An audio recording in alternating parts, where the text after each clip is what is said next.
Now we turn to ABC 17's Megan Drakis, who is live in Columbia this morning. Megan, officials say you should have a few specific things on hand before that snow hits tonight.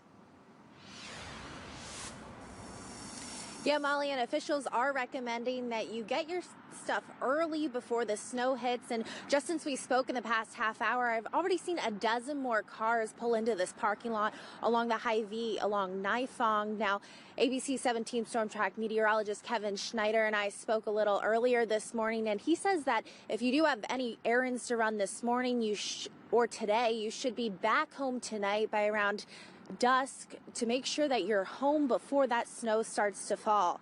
Now, according to FEMA, if you are stocking up, you should have at least 3 days worth of food and water for every person in your family, as well as essential items such as medication, a battery-powered radio, and a first aid kit.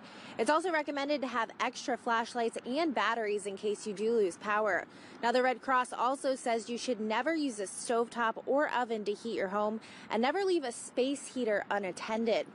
And Molly, officials are saying if you do have to be out on the roads, which is not recommended, make sure to have a full tank of gas. And that's something I have to do, and that's on my to-do list before I head home later today.